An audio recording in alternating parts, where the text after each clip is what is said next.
الرحمن کون ہے؟ آپ اپنے والد صاحب کے لیے فرمایا کرتے تھے کہ وہ اللہ کی نشانیوں میں سے ایک نشانی تھے، اور علماء نے پھر اعلیٰ حضرت کے لیے کہا کہ وہ اللہ کی نشانیوں میں سے ایک نشانی بھی تھے اور رسول اللہ صلی اللہ علیہ وسلم کے معجزات میں سے ایک معجزہ تھا۔ یاد رکھیں کہ جو بھی اللہ کا ولی ہے وہ اپنے نبی کی صفات کا مثل ہوتا ہے۔ اللہ تبارک و تعالی جو اس ولی سے کرامات ظاہر فرماتا ہے، علماء نے لکھا ہے حقیقت وہ اس نبی کا معجزہ بھی ہوتے ہیں، اور اولیاء اللہ کا وجود اور کثرت سے ہونا یہ بھی نبی اکرم صلی اللہ علیہ وسلم کے معجزات میں سے ایک معجزہ ہے۔ اعلیٰ حضرت کون ہیں؟ کیا ہیں؟ ہم سے لوگ پوچھتے رہتے ہیں اعلیٰ حضرت کون ہیں؟ تو بزبان شاعر کاروان عشق کا سالار ہے احمد رضا، کاروان عشق کا سالار ہے احمد رضا، منکروں سے برسرے پیکار ہے احمد رضا، منکروں سے برسرے پیکار ہے احمد رضا، ان کی محفل میں سکون قلب ہوتا ہے رضی۔ باہر بیٹھے ہوں گے، کئی طرح کی پریشانیاں ہوں گی، لیکن جب ہم ایک اللہ کے پیارے کی محفل میں بیٹھے ہیں تو بحکم حدیث عند ذکر صالحین تنزل الرحمہ، جب اللہ والوں کا ذکر کیا جاتا ہے تو رحمت نازل ہوتی ہے، کیونکہ اللہ والوں کا ذکر اللہ کا ذکر ہے، اور جب اللہ کا ذکر ہو تو رحمت بھی ملتی ہے اور دل کو سکون بھی ملتا ہے۔ رحمت جہاں نازل ہوتی ہے وہیں سکون بھی ہوتا ہے۔ اس لیے شاعر کہتے ہیں ان کی محفل میں سکون قلب ہوتا ہے نصیب، ان کی محفل میں سکون قلب ہوتا ہے نصیب، غمزدوں کے مونس و غمخوار ہیں احمد رضا، غمزدوں کے مونس و غمخوار ہیں احمد رضا، پوچھتے کیا ہو ہمارے اعلیٰ حضرت کون ہیں، پوچھتے کیا ہو ہمارے اعلیٰ حضرت کون ہیں، نجدیوں کے واسطے تلوار ہے احمد رضا، نجدیوں کے واسطے تلوار ہے احمد رضا۔ 25 سفر ہفتے کا دن ہے، بریلی کی زمین پر ایک بچہ دنیا میں آتا ہے اور ماحول بدل رہا ہے۔ 1857 2 سال بعد ہوتے ہیں، 1856 کے اندر اعلیٰ حضرت آتے ہیں، 1857 میں گویا ایک تاریخ رقم کی جاتی ہے جنگ آزادی، اور اس کے بعد دوسرا سلسلہ شروع ہوتا ہے۔ رب تعالیٰ فضل خیر آبادی رحمۃ اللہ علیہ کی قربانیوں کو برابر کرنے کے لیے اس شجرے سایہ دار کو برابر کرنے کے لیے، اسے پھل پھولوں سے مہکانے کے لیے، اس گلشن میں پھول اور کلیاں کھلانے کے لیے، جب ایک مدت ایک زمانہ ختم ہو رہا ہے 1857 میں، اسی سے آگے رب تعالیٰ احمد رضا کو بھیجتا ہے۔ وہ بچہ 4 سال کا ہوتا ہے، قرآن پاک مکمل کر لیتا ہے، نازہ پڑھ لیتا ہے۔ وہ 6 سال کا ہوتا ہے، ربیع الاول کے مہینے میں سینکڑوں لوگ سامنے ہوتے ہیں اور وہ ان کے سامنے ماہ ربیع نور کے حوالے سے، میراث النبی کے حوالے سے بیان کرتا ہے۔ جب وہ 7 سال کا ہوتا ہے روزے رکھنا شروع کر دیتا ہے، جب وہ 8 سال کا ہوتا ہے تو دستے نظامی میں عالی کورس میں آج یہ قیامت کی کتاب پڑھائی جاتی ہے ہدایت النحل۔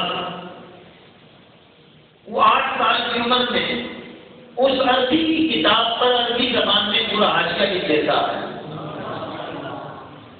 جب وہ 10 سال کا ہوتا ہے، آج مدارس میں مفتی بننے کے لیے کتاب طلبہ پڑھتے ہیں، مصنف الصبور، اصول فقہ کی کتاب ہے۔ یہ بچہ جب 10 سال کا تھا تو اس نے اس کتاب پر عربی زبان میں ایک تحقیق کی شرح جو انگریزی زبان میں ہے، عربی زبان میں ملا ہے۔ جب یہ بچہ 13 سال 10 ماہ 4 دن کا ہوتا ہے، اس دور میں کہ جب 20 سال لگ جاتے تھے عالم کورس کرتے ہیں، اس دور میں آج کے دور میں نہیں بس کتابیں پڑھ کے لیے پڑھی جاتی ہیں۔ کسی کتاب کا تھوڑا سا حصہ پڑھ لیا، کسی کو آدھا پڑھ لیا، کوئی مشکل سے پوری کتاب پڑھی جاتی ہے۔ آج کے عالم کورس میں پوری کتابیں نہیں پڑھی جاتی، ایک حقیقت ہے۔ 8 سال میں کورس ہے اور ہر فن کی، ہر علم کی 4 کتابیں پڑھائی جاتی ہیں، وہ بھی بات پوری ہوتی ہے، بات نہیں ہوتی۔ اور 100 سال پہلے بلکہ 150 سال پہلے جو دستے نظامی عالم کورس تھا وہ 20 سال کا تھا، مگر یہ بچہ ابھی 13 سال کا، کورس 20 سال کا ہوتا تھا۔ بچے نے پڑھنا شروع کیا ہے تو ابھی وہ ظاہر سی بات ہے 6 سال کی عمر میں شروع کیا ہوگا، 7 سال کی عمر میں شروع کیا ہوگا۔ 20 سال کا کورس وہ بچہ 5 سے 6 سال کے اندر مکمل پڑھ لیتا ہے۔ جس دن وہ عالم بنتا ہے اسی دن والد محترم ایک سوال دیتے ہیں، بیٹا یہ سوال کا جواب دو۔ سوال کون سا تھا؟ سوال مسئلہ تھا رضاعت کا۔ رضاعت کا مطلب ہوتا ہے دودھ کا رشتہ۔ اگر کوئی عورت کسی بچے کو 2.5 سال کی عمر سے پہلے اپنا دودھ پلا دیتی ہے تو وہ اس کی ماں بن جائے گی دودھ کے ناطے، جس طرح حضرت حلیمہ حضور نبی اکرم صلی اللہ علیہ وسلم کی رضائی والا ہے۔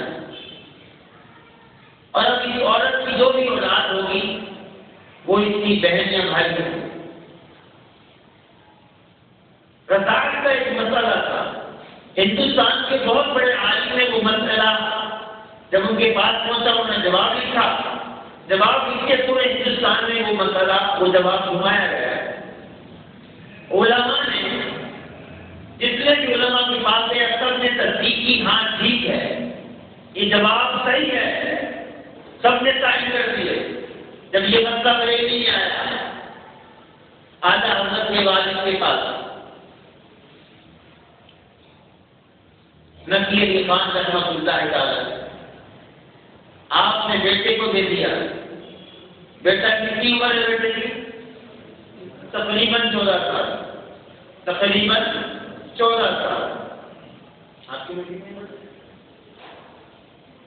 اور 16 سال عمر کی ہے بچہ کو 15۔ پھر کھڑے ہو، آپ کھڑے ہو سارے، یہ ماشاءاللہ 15 سال کے ان سے 1 سال کم بیٹھ گئے۔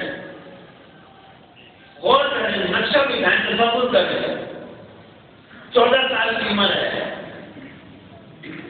پورے ہندوستان کے علماء نے اس کا جواب کے حساب سے تصدیق کر دی، اوکے سائن کر دیے، سگنیچر کر دیے، یہ مسئلہ اسی طرح ہے۔ ابھی آیا ہے بریلی میں، بریلی کے جو مفتی ہیں وہ اپنے بیٹے کو جو 14 سال کے آج ہی عالم بنے، آج ہی عالم بنے، مفتی نہیں، عالم بنے نہیں، دیکھیں بیٹا جواب لکھو۔ اعلیٰ حضرت نے اس کو پڑھا، جواب کو پڑھا، علماء کی تصدیقات دیکھی، روک میں نہیں آئے کہ اتنے علماء نے لکھا ہے یہ مسئلہ، اس کا جواب دیا ہے۔ اور جنہوں نے لکھا ہے جواب سب سے پہلے وہ بہت بڑے عالم ہیں ہندوستان کے۔ اعلیٰ حضرت نے جواب میں لکھا یہ جواب غلط ہے، اس کا صحیح جواب یہ ہے، قرآن و سنت سے دلائل دیے، جواب لکھا، والد صاحب کے پاس گئے، والد صاحب نے جواب دیکھا، ہاتھ پکڑ کے جو مسلط تھی کستا کی، کہا کہ بیٹا آج سے اس دارالفتا کے مفتی تم ہو۔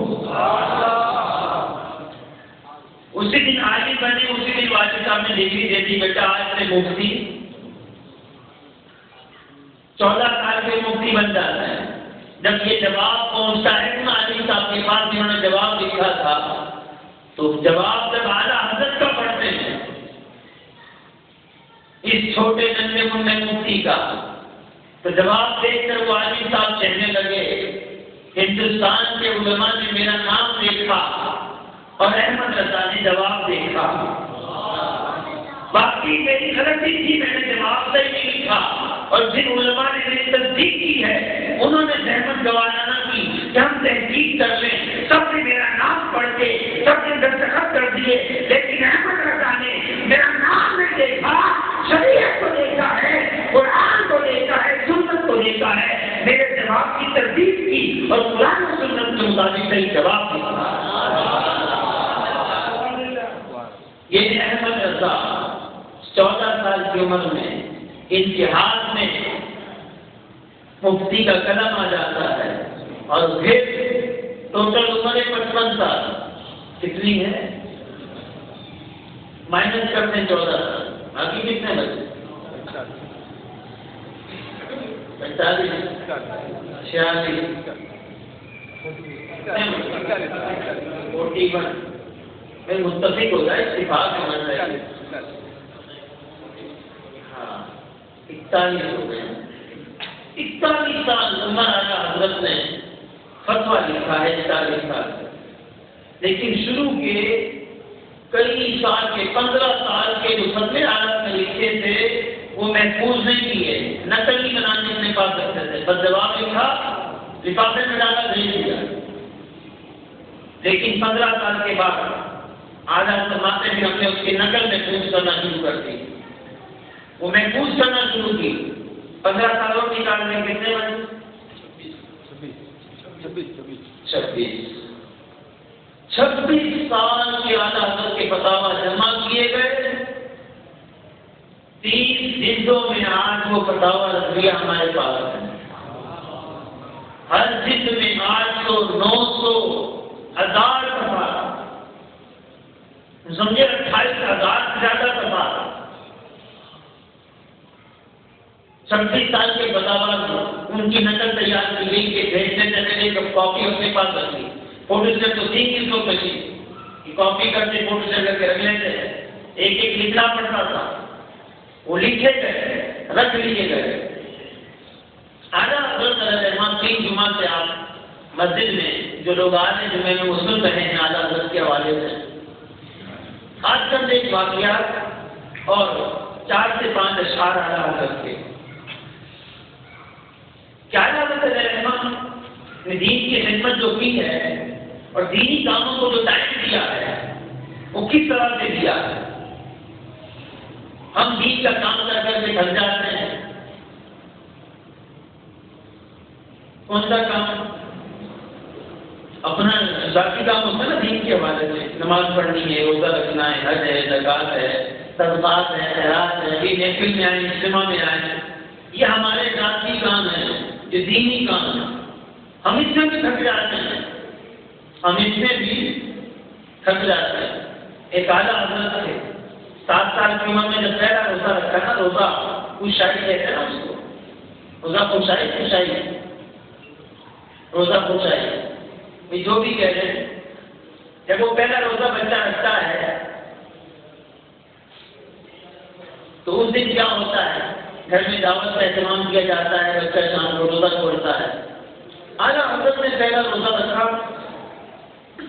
دیکھیں دین کا کام ذاتی حیثیت، خود جو دین پہ عمل کیا اعلیٰ حضرت، ان کا تقویٰ دیکھیے. جب دوپہر ہوئی نا، سورج کی گرمی کی، اعلیٰ حضرت کے والد نے نکیر خان رحمۃ اللہ علیہ اعلیٰ حضرت کو ایک کمرے میں لے گیا کہ 7 سال کے ہیں. وہاں اہتمام ہو رہا تھا شام کے کھانے کے لیے، مختلف قسم کے کھانے رکھے ہوئے تھے، چٹنی میں پتہ نہیں کیا کچھ. شام کو دعوت ہوگی، لوگ جمع ہوں گے گھر میں.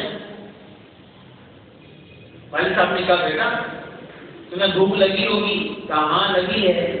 کہا ایسا کرو کہ کچھ کھا لو. کہا میرا تو روزہ ہے، نہیں کیسے کھا لوں؟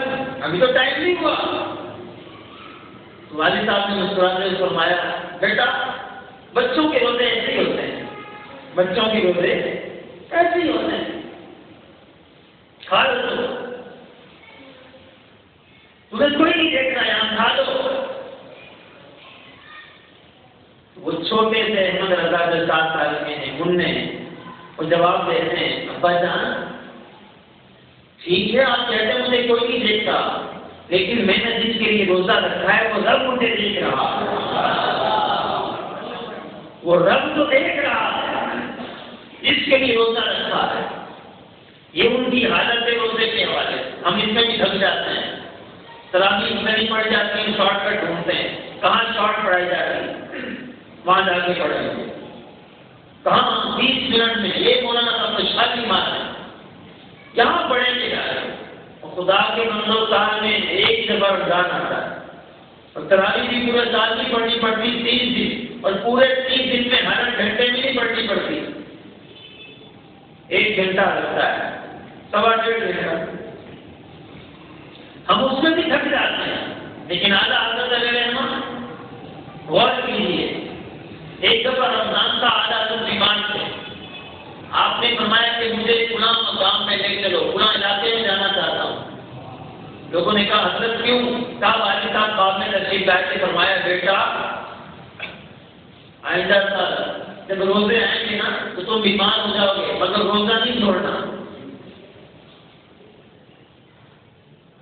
تو اس لیے میں یہ چاہتا ہوں کہ میں اگر اس جگہ رہوں گا بریلی میں تو یہاں کی آب و ہوا کو ٹھیک نہیں ہے، فلاں مقام سے اگر چلا جاؤں گا تو روزے آسانی سے رکھ سکتا ہوں۔ آپ پورا مہینہ رمضان کے لیے دوسری جگہ چلے، میرا روزہ نہ چھوڑے، گھر بار چھوڑا کہ روزہ نہ چھوڑے۔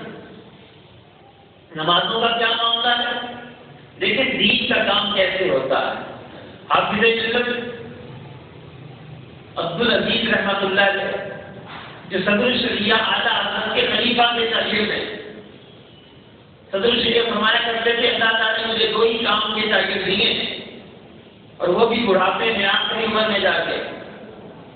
ایک سردار احمد محدث اعظم پاکستان جن کا مزار فیصلہ آباد سردار آباد میں، اور دوسرے عبدالعزیز جن کا مزار مبارک پور انڈیا میں، اور دونوں نے ایک نے ہندوستان میں رہ کر آج اہل سنت کا سب سے بڑا مدرسہ، پوری دنیا کا سب سے بڑا مدرسہ مبارک پور میں ہے، جامعہ اشرفیہ، اور اس کے بانی کون ہیں؟ حافظ ملت عبدالعزیز محدث مبارک پوری۔ اور پاکستان میں آج جو بڑے بڑے علماء ہمیں نظر آتے ہیں، مفتیان کرام، شیخ العزیز، یہ سارے کے سارے یا تو بلا واسطہ یا بن واسطہ سارے کے سارے کن کے شاگرد ہیں؟ محدث اعظم پاکستان۔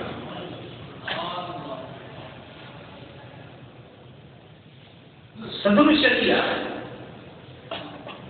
کے خلیفہ حافظ ملت فرمایا کرتے تھے زمین کے اوپر کام کام اور کام، زمین کے نیچے آرام۔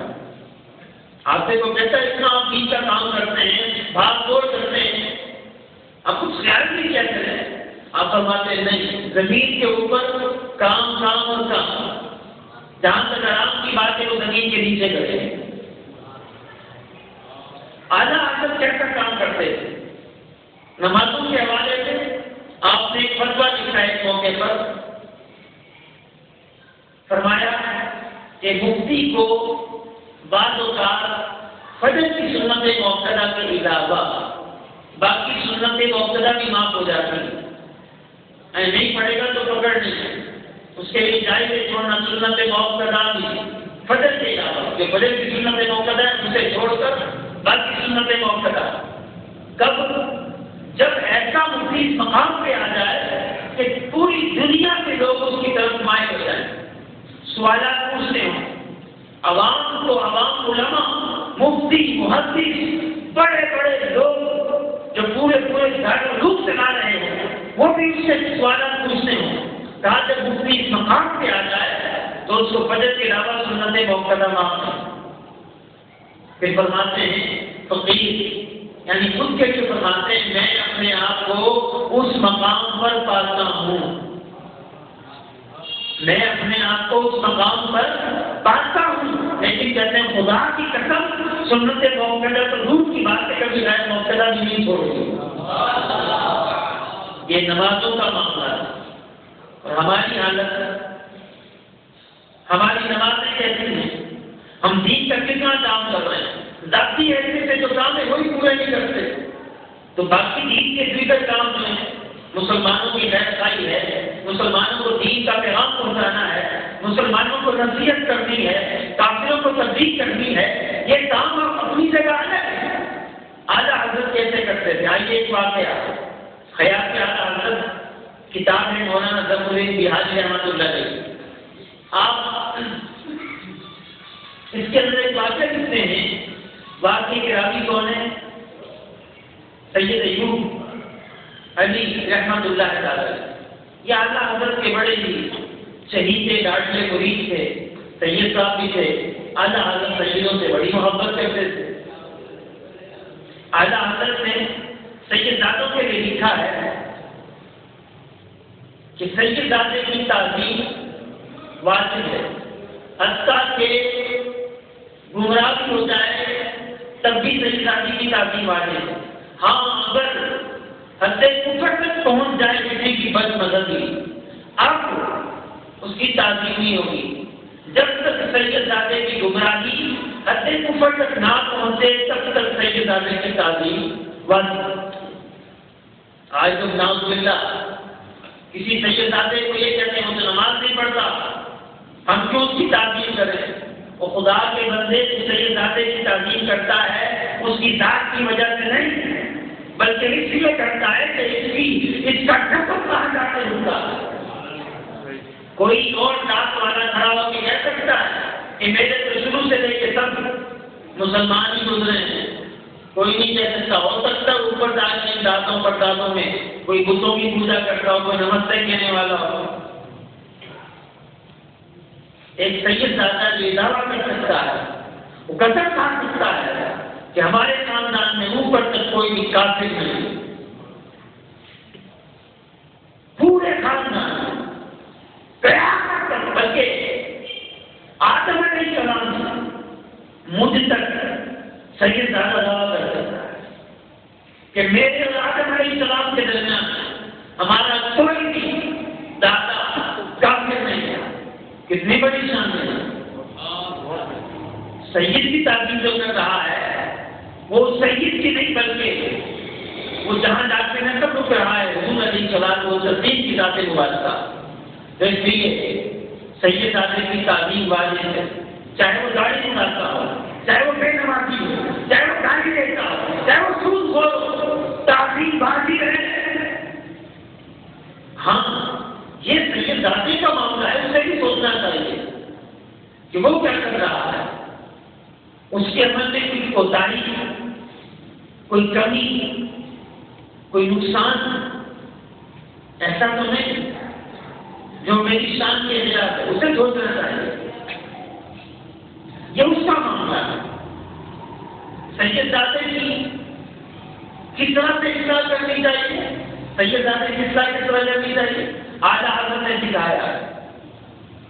ایک مرتبہ سید صاحب آئے، ان کے چہرے پر داڑھی نہیں تھی، داڑھی سے محروم تھے۔ اعلیٰ حضرت نے ان سے ملاقات کی، بات چیت ہوئی، جاتے سے قبل ایک بات کہی کہ سید صاحب آپ کیا کرتے ہیں؟ کہا میں گورنمنٹ کا ملازم ہوں، نوکری کرتا ہوں۔ کہا اچھا سید صاحب یہ بتائیں کہ اگر کوئی ڈاکیا آپ کو ڈاک لا کے دیتا ہے، خط لا کے دیتا ہے، آپ کے افسران جب آپ کو خط لکھتے ہیں، کوئی آرڈر جاری کرتے ہیں، اس میں کبھی کبھی بڑی سخت باتیں بھی ہوتی ہوں گی؟ کہا کہ ہاں ہوتی ہیں۔ کہا کہ کبھی آپ ان سخت باتوں کی وجہ سے ڈاکیے کو برا بھلا کہتے ہیں؟ کہا نہیں، ڈاکیا تو صرف وہ پیغام کو جاتا ہے، آپ کو کوئی سخت بات، کوئی آرڈر، کوئی سختی، کوئی انویسٹیگیشن، کوئی سرگرش، کوئی پنشمنٹ اس لیٹر میں ہے تو ڈاکے کی تھوڑی توسط کی ہے، ڈاکے کچھ نہیں کہتے. اعلیٰ حضرت نے فرمایا اے سیدزادے، میں بھی آپ کے نانا جان کا کتنا سا ڈاکیا ہوں، میں آپ تک آپ کے نانا جان کا پیغام پہنچاتا ہوں. آپ کے نانا جان نے فرمایا تھا کہ میرے امتیوں داڑیاں بڑھاؤ، منہ سے پست کرو اور اپنی شکل و صورت یہودیوں جیسی نہ بناؤ. میں بھی آپ کے نانا جان کا نانا ڈال دیا ہوں، میں نے یہ پیغام آپ کے نانا جان کا آپ تک پہنچا دیا. سید ایوب علی فرماتے ہیں کہ آزاد کے پاس ہی رہتے تھے. فرماتے ہیں جب دوسری مرتبہ وہ سید صاحب ملنے آئے تو ان کے چہرے پر ایک مٹھی داڑھی موجود تھی.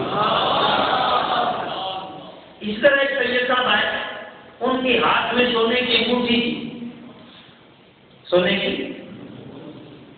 جب اعلیٰ سے ملاقات ہوئی تو اعلیٰ حضرت نے باتوں باتوں میں کہا کہ سید صاحب انگوٹھی اگر مجھے آپ تحفے میں دے دیں تو کیسا رہے گا؟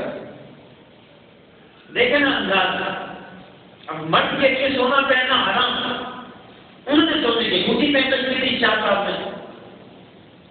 تو فرمایا کہ سید صاحب آپ مجھے اگر تحفے میں دے دیں. اب اتنے بڑے عالم، اعلیٰ حضرت ایسے عالم تھے،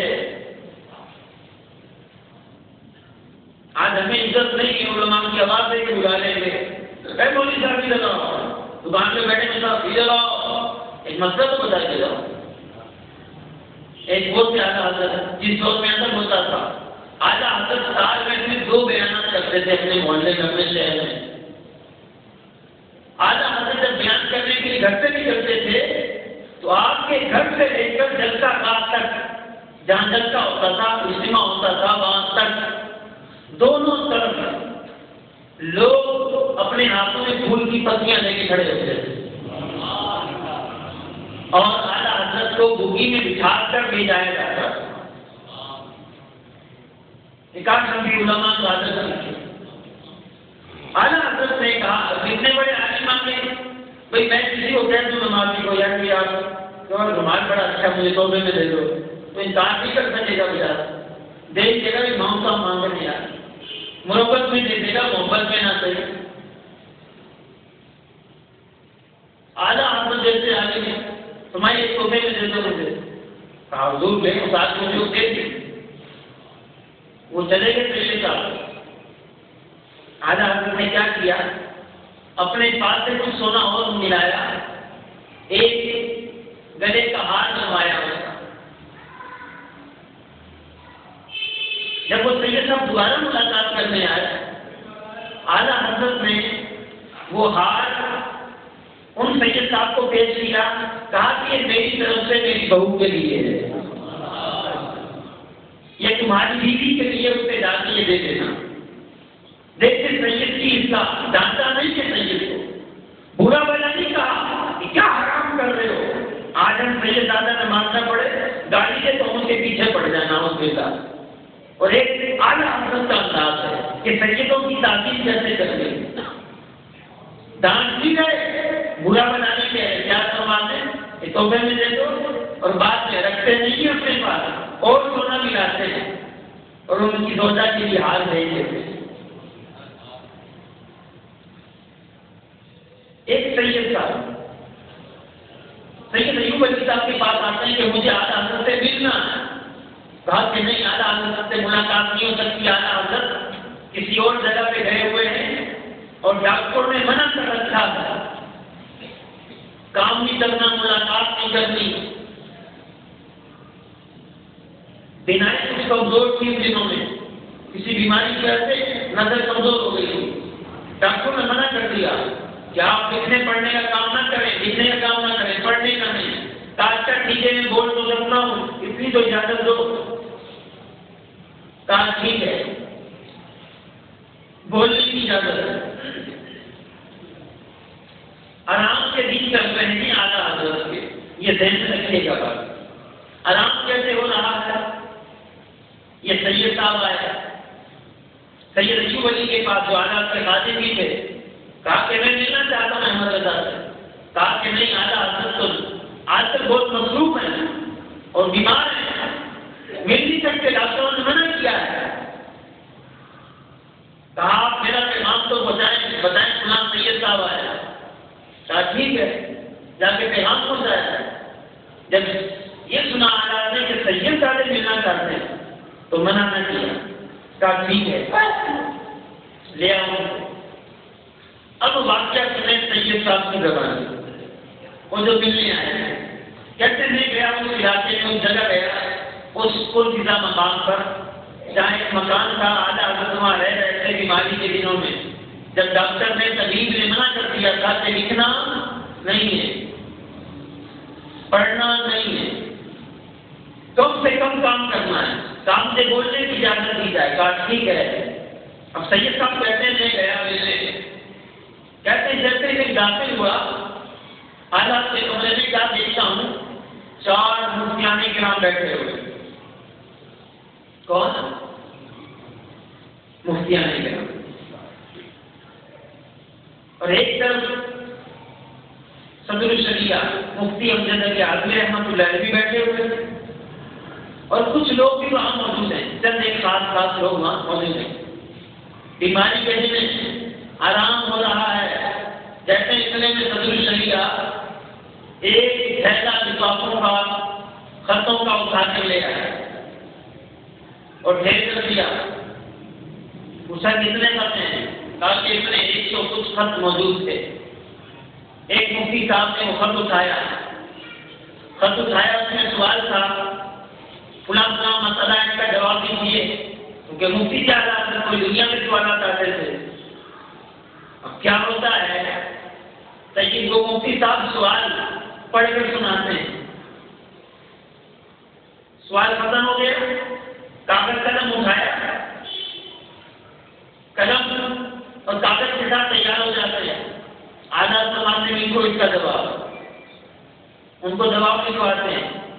ابھی کچھ جملے لکھوائے تھے دوسرے مفتی صاحب نے، دوسرا خط اٹھا لیا، انہوں نے کھول کے مسئلہ سنایا، کاغذ قلم اٹھا کے بیٹھ گئے، آدھا حضرت فرماتے لکھو جواب، ایک جملہ اس کو لکھوایا، 2 لکھوایا، تیسرے مفتی صاحب نے بھی خطے کھول لیا، مسئلہ بتایا، کاغذ قلم پکڑ لیا، فرمایا لکھو جواب، 2-4 جملے ان کو بھی لکھوایا۔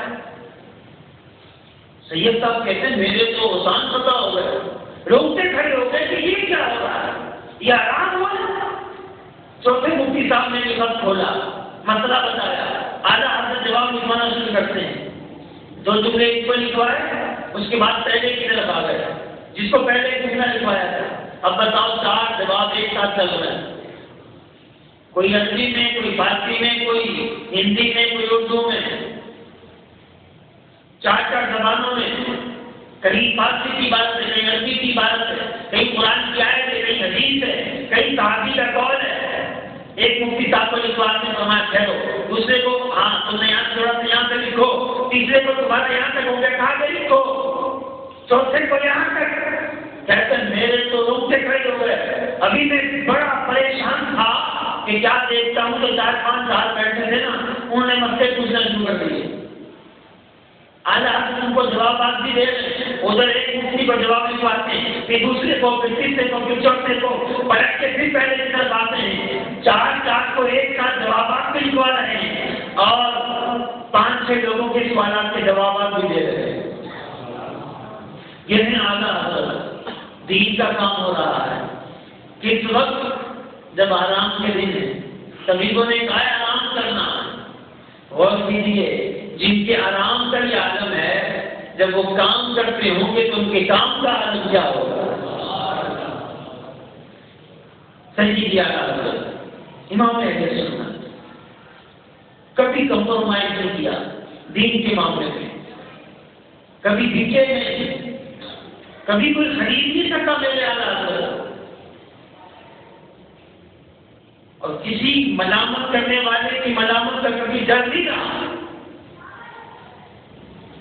ہندوستان میں وہ دور تھا جب اعلیٰ حضرت کا دور کون سا تھا، جب جناب نہاد مولوی علماء کیا کرتے تھے، گاندھی کو مسجد میں لے آئے، کیا گاندھی کو مسجد میں لائے، ممبر پہ بٹھایا، آپ تقریر کریں، ہندو مسلم بھائی بھائی کنارے لگائے،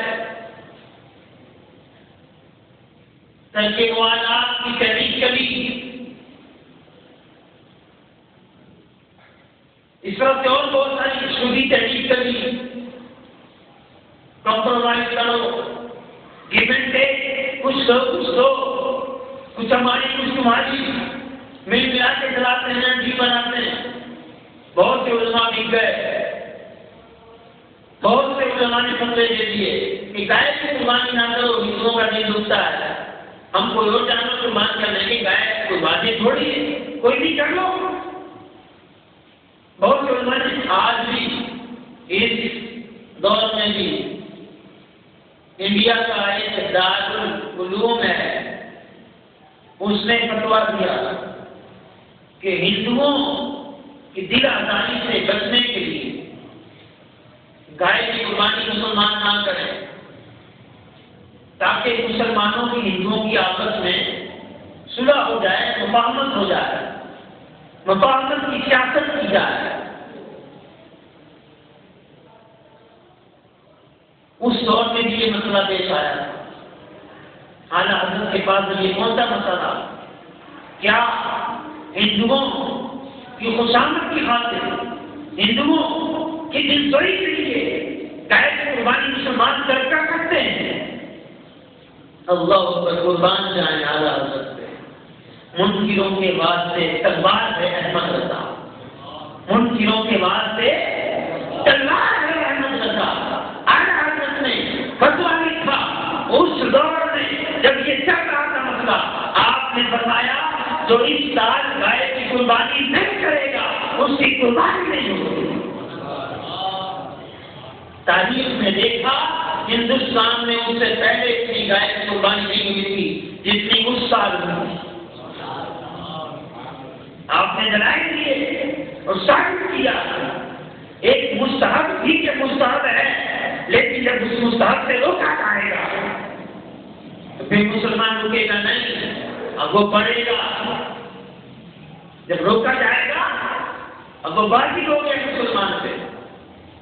وہ کام تو مستحب تھا یا سنت کے اندر تھا، واجب نہیں تھا، لیکن اگر کوئی اس کو روکے گا اور دین کی توہین ہوگی، اسلامی شعائر کا مذاق کرے گا، دین کو نیچا دکھایا جائے گا، ایسی صورت میں مسلمانوں کے اس کا عمل واجب ہو جاتا ہے۔ اب بہت سارے آپ نے دلائل دیے، پڑھ لیجیے، فتاوی رکھ دیا ہے۔ اسی طرح سے ایک مسئلہ ہے، مسجد میں اذان دینا منع ہے، مسجد کے اندر اذان دینا منع ہے، مسئلہ ہے، لیکن بہت ساری مساجد میں یہ رائٹ ہے، ہمارے یہاں کی رائٹ ہے، جمعے کی اذان جو ہے دوسری مسجد کے اندر ہی ہوتی ہے۔ پہلی چلو یہ جو سامنے محراب ہے اس میں ہو جاتی ہے، علماء کے نزدیک محراب مسجد سے خارج ہے، یہ تاپمان جو ہے، اصل محراب تو وہ ہے جہاں امام کھڑا ہو جائے، مسجد کا وقت اس کو محراب کہتے ہیں۔ محراب کا کیا مطلب ہے؟ محراب بنا حرف سے، محراب کہتے ہیں لڑائی کی جگہ، محراب حرف سے بنا، حرف کہتے ہیں لڑائی کو، اور محراب کا مطلب کیا ہوا؟ لڑائی کی جگہ۔ محراب لڑائی کی جگہ کیوں ہے بھائی؟ امام دار کھڑا ہو، لڑائی کی جگہ کہاں سے ہو گئی؟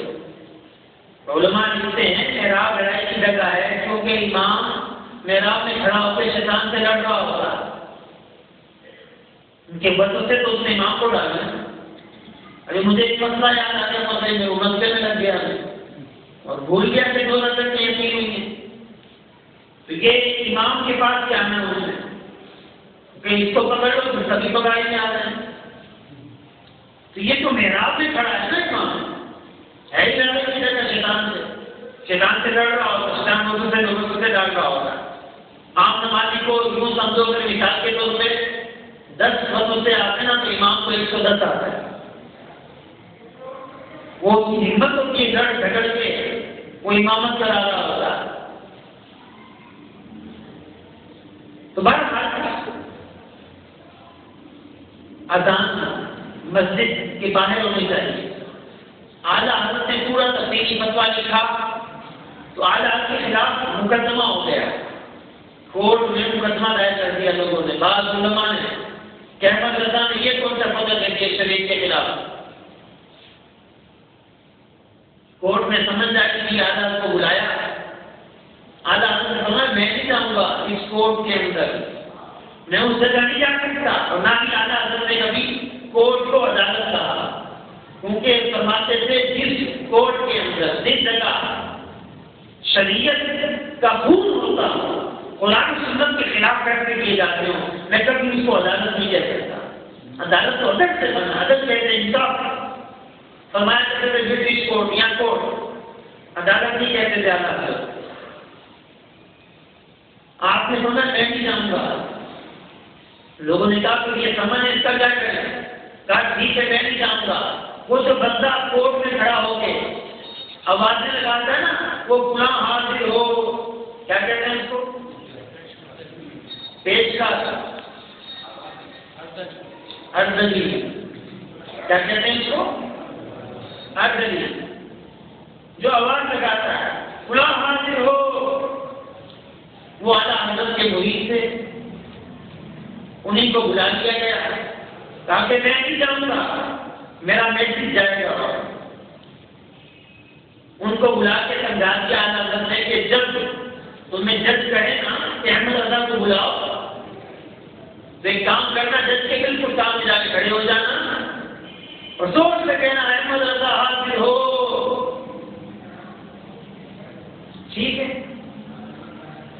فیصلے کا ٹائم، کورٹ کا ٹائم ہوا، وہ فریق، وہ دوسرے لوگ تو آگے عدالت میں گئے، اب سماعت ہو رہی تھی مقدمے کی، جج نے کہا کہ اعلیٰ احمد رضا کو پیش کرو، تو وہ جو اٹلی تھا وہ جج کے سامنے آیا اور آ کر اس نے آواز لگائی زور سے، احمد رضا حاضر ہو، احمد رضا حاضر ہو۔ جج کو بڑا غصہ آیا، اس نے کہا یہ کیا کر رہے ہیں، نان سینس، احمد رضا میرے منہ میں بیٹھے اور باہر اس کو بلانا۔ اردلی نے کہا جج صاحب گستاخی معاف، احمد رضا بھی یہی کہتا ہے۔ کہا کیا کہتا ہے؟ وہ کہتا ہے اذان اندر والوں کے لیے نہیں، باہر والوں کے لیے۔ اذان کس کے لیے ہے؟ باہر والوں کو بلانے کے لیے ہے، جو مسجد میں بیٹھے ان کے لیے اذان نہیں ہے، اس لیے اذان مسجد سے باہر نہیں کرے۔ جج نے کہا اچھا یہ کہتا ہے، بالکل صحیح کہتا ہے احمد رضا، اکبر جنتا اس کے حق میں۔ یہ تھے احمد رضا، یہ تھے اعلیٰ حضرت۔ ایک کرامت بھی اعلیٰ حضرت کی سنا دو، ایک گھنٹہ ہونے والا۔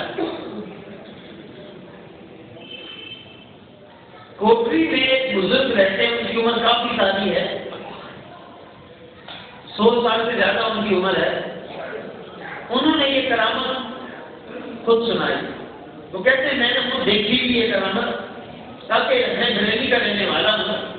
ایک قافلہ گیا تھا وہاں، داؤدی کا قافلہ رائے خدا کا سفر کرتے کوٹری پہنچا، وہ بزرگ ملے، انہوں نے یہ کرامت اعلیٰ حضرت کی سنائی ان کو، کہتے بھائی دیکھو ہم نے یہ سنی یہ کرامت، ہم بریلی میں رہتے تھے اعلیٰ حضرت کے محلے میں۔ ایک دکاندار تھا، اس کی پان کی دکان تھی، اس کے کسٹمر نہیں آتے تھے، گاہک نہیں آتے تھے۔ اعلیٰ حضرت کا مرید تھا، کسی نے کہا تمہارے پیر بڑے ہیں، زبردست عالم ہیں، ولی ہیں، جاؤ ان سے تعلیم لے کے آؤ۔ اچھا جاتا ہوں، لے کر آتا ہوں۔ اعلیٰ کے پاس بھی اعلیٰ نے کچھ لکھا، پرچی میں بند کر کے کھولنا نہیں تو گلے میں ڈال دو۔ وہ لے کے اس پرچی کو گلے میں ڈال دیا۔ اب کیا ہوا، دیکھ کے جیسے تعلیم کا ڈالنا تھا رش ہونا شروع ہو گیا، اب تو روزانہ رش ہو اور ٹھیک ٹھاک آمدن ہو گئی۔ اس کے سامنے ایک قربان والا تھا، اس نے دیکھا کہ کیا معاملہ ہے، رات سارے وہی تھا۔ اس نے کہا، بتایا کہ بھائی اپنے پیر صاحب سے تعبیر دے دیا ہے، اس کی وجہ ہے۔ اچھا میرے بھی غلام پیر ہے، میں بھی جاتا ہوں۔ گیا وہ دکان والا دکان والا اپنے پیر صاحب نے تعویذ لکھا دے دیا، لے کر جا کے گلے میں ڈال دیا، اثر تو ہوا لیکن زیادہ نہیں ہوا، پیر صاحب کو فائدہ اتنا نہیں ہوا۔ آج کل لوگ پیر اس لیے بناتے ہیں، آج کل میں پیر ایسے ہی ہوتے ہیں، بس ہماری مشکلات دور ہو جائیں، کاروبار میں برکت ہو جائے، میری گناہ معاملے ہو جائے۔ ارے بھائی پیر ہوتا ہے آخرت کے لیے، قبر و حشر کے لیے پیر ہوتا ہے، دین پہ عمل کرنے کے لیے ہوتا ہے، رہنمائی کے لیے ہوتا ہے۔ ہم کہتے ہیں بس پیر وہ جو ہماری مشکلات دور کر دے، بس پیر وہ، حالانکہ یہ تو ضمنی فائدے ہیں، یہ فائدے ضمنی ہیں کہ دنیا کے مسائل میں حل ہو جاتے ہیں پیر کی برکت سے، ان کی دعا سے، ان کی تعویذات سے، ان کی دعاؤں سے، ان مسئلے میں حل ہو جاتے ہیں۔ لیکن پیر بنایا آخرت کے لیے جاتا، اور ہم کہتے ہیں بس دنیا کے کام نکل آئے، پیر وہ۔ اس نے کہا حضرت کوئی زیادہ فائدہ نہیں ہوا، کہا اچھا ایک کام کرو کسی طریقے سے وہ تعویذ نکال کے لیا جو سامنے والے دکاندار کے گلے میں، کہا کہ اچھا یہ تو بڑا مشکل کام ہے، ابھی بھی میں کوشش کرتا ہوں۔ اس نے بڑی تف و ذوق کر کے کسی طریقے سے اس کا دھیان بٹا کر آگے پیچھے جو بھی اس نے طریقہ کیا وہ نکال لیا تھا جو آدھا حضرت نے دیا تھا۔ تو تعویذ دیکھ کے پیر صاحب کے پاس پہنچا، پیر صاحب نے تعویذ کھولا، اب یہ کیا ہے؟ ناراض ہوا، یہی تو ہے وہ تعویذ، کہاں ہے یہ تعویذ ہے؟ حضرت کیا لکھا ہے اس میں؟ کہا اس میں تو یہ لکھا ہے تعویذ، اس تعویذ میں یہ لکھا ہے پان یہاں سے خریدیے۔ کیا لکھا ہے؟ وہ پیر صاحب کا جملہ تھا کہ جس شخص نے یہ جملہ لکھ دیا ہے رب کو اس کا یہ جملہ اتنا پیارا ہے، جب وہ قرآن اور حدیث لکھے گا تو اس کے تعویذ کا عالم کیا ہوگا۔ ہم سے تیری آدمی رحمت اللہ ہے، یہ دیکھیں آزاد کی کرامت، یہ جملہ لکھ دیا ہے پان یہاں سے خرید۔ یہ کسی کتاب میں تو نہیں ہے کرامت، بس سنی یقینا بکینا، یہ اعلیٰ حضرت کی شان ہے۔ تعویذات میں کتنے ماہر تھے اعلیٰ حضرت؟ تعویذ لکھنے کی چالیں ہوتی ہیں، ہمارے والد صاحب کو کوئی 10-15 چالیں آتی ہیں، تعویذ لکھا جاتا ہے، اس کی چال ہوتی ہے، پہلے یہ کھانا پھر وہ کھانا، مجھے بھی 2 آتی ہیں، تیسری سیکھی تھی بھول جاتا ہوں، بہت مشکل کام نہیں ہے تعویذات والا۔ وہ چند ایک تعویذات کی اجازت ہے، مجھے کہتے ہیں والد صاحب لکھو سیکھو، یہ دنیا والوں کی خدمت کا ذریعہ ہے، مسلمانوں کا فائدہ ہے۔ والد صاحب کو دادا سے ملے تھے، دادا کو پیر جماعت علی شاہ صاحب رحمۃ اللہ علیہ، ان سے ملا تھا وہ کہنا۔ والد صاحب کہتے ہیں مجھے لیکن 12 ٹائم نہیں میں جاؤں، والد صاحب گھر میں نواب صاحب چلو قریب ہو تو بندہ کچھ سیکھ بھی لے، اور مہینے میں 1 دن 1.5 دن کے لیے جانا ہوتا ہے، اس میں کیا بتا دیجیے گا، بھارت جو بھی ہے اس کی چالیں ہوتی ہیں۔ ایک ساتھ سے ان کو 8-10 سالیں آتی تھیں، وہ صدر شریعہ آزاد کے جو مرید ہیں بھارت شریف کے مصنف، ان کو کہیں مل گئے اور دعویٰ کر رہے تھے کہ مجھ سے زیادہ کسی کو چالیں نہیں آتی ہندوستان میں، کیونکہ 8-10 سالیں بہت زیادہ ہوتی ہیں، عام طور پہ نہیں آتی تو تعویذ کی خانہ پوری کے طریقے 8-10 آتے تھے۔ صدر شریعت سے ملے، دعویٰ کیا مجھے بہت آتی ہے، مجھ سے زیادہ کسی کو نہیں آتی ہندوستان میں۔ صدر شریعہ ان کو لے کر اعلیٰ حضرت کے پاس آ گئے، اعلیٰ حضرت سے ملاقات ہوئی اور اعلیٰ حضرت کے سامنے بھی یہی کہا انہوں نے، ان صاحب نے کہ مجھے تعویذ کے 10 طریقے آتے نہیں رہے۔ اعلیٰ حضرت مسکرانے لگے، فرمایا کہ جن کے ساتھ ہیں ان سے پوچھیں ان کو کتنے آتے ہیں۔ صدر شریعہ اب تھوڑے سے وہ سہمے کہا ہے یہ کیا معاملہ، یہ تو مجھ کو الٹا ہو گیا سوال، میں تو یہاں شیخی بگانے آیا تھا، شیخی ماننے آیا تھا۔ پوچھا ان سے حضرت مولوی صاحب بابو کتنے آنے طریقے، تو صدر شریعہ نے اعلیٰ حضرت کی طرف اشارہ کیا، کہا ان کے تحت ان کے علم کی برکت ہے، اس فقیر کو 1200 طریقوں سے تعویذ لکھنا آتا ہے۔ اب تو ان کے پاؤں سے زمین نکل گئی، کہا ہے 1200 طریقوں سے پھر پوچھا حضرت سے آپ کو کتنا آتا ہے؟ یہ شاگرد کا عالم ہے، استاد کو کتنے آتے ہوں گے؟ آدھا نے فرمایا کہ مجھے 2200 طریقوں سے تعبیر لکھنا آتا ہے۔ یہ تھے ہمارے آدھا۔ پوچھتے کیا ہو ہمارے اعلیٰ حضرت کون تھے؟ منکروں کے واسطے تلوار ہے احمد رضا۔ اشعار کو میں نے زیادہ سنانے تھے آپ کو، لیکن اب ایک ہی شعر سناؤں گا اور اس کی شرح سردی کی آپ کو لگ رہی ہوگی، میں نے تو اندر سے پہنا ہوا تھا ٹھیک ٹھاک۔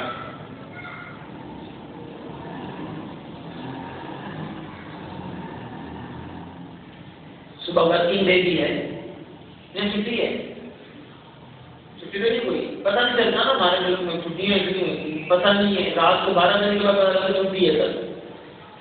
اللہ تعالیٰ ہمارے ملک کی حفاظت فرمائے، جو بد نظر ہیں، حاسد ہیں، شریر ہیں، اللہ تعالیٰ ان کے شر سے، ان کی سازشوں سے اللہ تعالیٰ ہمارے ملک کو محفوظ رکھے۔ ایک شعر آدھا رس کا، چور حاکم سے چھپا کرتے ہیں یا چور حاکم سے چھپا کرتے ہیں یا اس کے خلاف تیرے دامن میں چھپے چور انوکھا تیرا۔ عالم سے ناز ہے واہ کیا جود و کرم ہے شرح بتہا تیرا، نہیں سنتا ہی نہیں مانگنے والا تیرا۔ اسی ناز کا ایک شعر ہے، چور حاکم سے چھپا، حضور کی بارگاہ میں اعلیٰ حضرت کرتے ہیں چور حاکم سے چھپا کرتے ہیں یا اس کے خلاف، یا مطلب یہاں یا رسول اللہ آپ کی بارگاہ میں چور حاکم سے چھپا کرتے ہیں۔ اصول تو یہی ہے، حاکم سے، افسر سے، تھانے دار سے چور چھپتا ہے، فرماتے ہیں یہاں یا اس کے خلاف، یہاں اس کے برعکس معاملہ ہے، کیا تیرے دامن میں چھپے چور انوکھا تیرا، تیرے دامن میں چھپے چور انوکھا تیرا۔ یہ اعلیٰ حضرت نے شعر کیوں لکھا؟ اللہ تعالیٰ شاہ فرماتا ہے وَلَوْ أَنَّهُمْ إِذْ ظَلَمُوا أَنفُسَهُمْ جَاءُوكَ،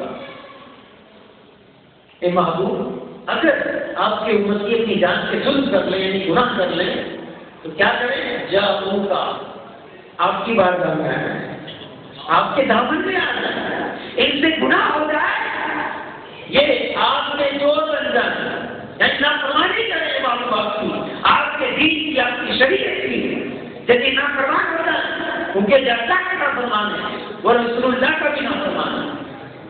تیرے دامن میں چھپے چور انوکھا تیرا، جب یہ چور ہو جائے، ظالم ہو جائے، گناہ کر لے، جاؤں گا اے محبوب تیری بارگاہ میں آ جائے، پھر کیا کریں؟ فاستغفر اللہ، اللہ سے معافی مانگے، واستغفر لهم رسول، اور میرے محبوب آپ بھی ان کو معاف کرتے ہیں، ان کی سفارش کرتے ہیں، یا اللہ ان کو معاف کر دے، تیری بات میں آ رہا ہے۔ یہ رب نے سکھایا ہے کہ حضور کا جو نافرمان ہے، جو دین کا چور بن جاتا ہے، جو نماز کا چور ہے، جو روزہ خور ہے، جو سود خور ہے، جو رشوت خور ہے، جو گناہ گار ہے، گناہ کر لے، کیا کرے؟ اے محبوب آپ کی بارگاہ میں آ جائے، آپ کی بارگاہ میں آ جائے۔ اللہ اکبر، صحابہ کا عمل کیسا تھا؟ نبی اکرم صلی اللہ علیہ وسلم کا مثال ہوا، قبر مبارک بن گئی ہے، 3 دن گزرے، کتنے؟ 3 دن گزرے۔ تفسیر قرطبی، تفسیر مدارک میں واقعہ موجود ہے، ایک عربی دیہات کا رہنے والا حضور نبی اکرم صلی اللہ علیہ وسلم کے روزے پر آیا، حضرت علی رضی اللہ تعالیٰ حدیث کے راوی میں فرماتے ہیں حضرت علی ایک عربی دیہات کا رہنے والا آیا، حضور کی قبر سے لپٹ گیا، چمٹ گیا حضور کی قبر سے، اور مٹی اٹھا کر اپنے سر پہ ڈالنے لگا، عرض کرنے لگا یا رسول اللہ میں نے اپنی جان سے ظلم کیا ہے، مجھ سے گناہ ہو گیا ہے، لیکن جب میں نے قرآن کی آیت پڑھی جاؤں گا، جب ظلم ہو جائے، گناہ ہو جائے تو میرے محبوب کے پاس آ جاؤ، یا رسول اللہ میں آپ کی بارگاہ میں آ گیا ہوں، میں اللہ سے معافی مانگتا ہوں، آپ بھی اللہ سے دعا کر دیجیے اللہ اس میں امتی کو معاف کر دے۔ حضرت علی فرماتے ہیں میں نے سنا، کیا سنا؟ فنودی من المرقد غفر لہ، فرماتے ہیں قبر سے آواز آئی حضور کی قبر سے، غفر لہ، اے بندے جا تجھے بخش دیا گیا، تیرے دامن میں چھپے چور انوکھا تیرا۔ اللہ اکبر۔ یہ تھے میرے اعلیٰ حضرت امام اہل سنت امام احمد رضا خان۔ تو نے باطل کو مٹایا، اے امام احمد رضا دین کا ڈنکا بجایا، اے امام احمد رضا دورے باطل اور صداقت ہند میں نازل گھڑی، تو مجدد بن کے آیا، اے امام احمد رضا سب ان سے جلنے والوں کے گل ہو گئے شراب، سب ان سے جلنے والوں کے گل ہو گئے شراب، احمد رضا کا تازہ گلستان ہے آج بھی، احمد رضا کا تازہ گلستان ہے آج بھی۔ وآخر دعوانا ان الحمد للہ رب العالمین۔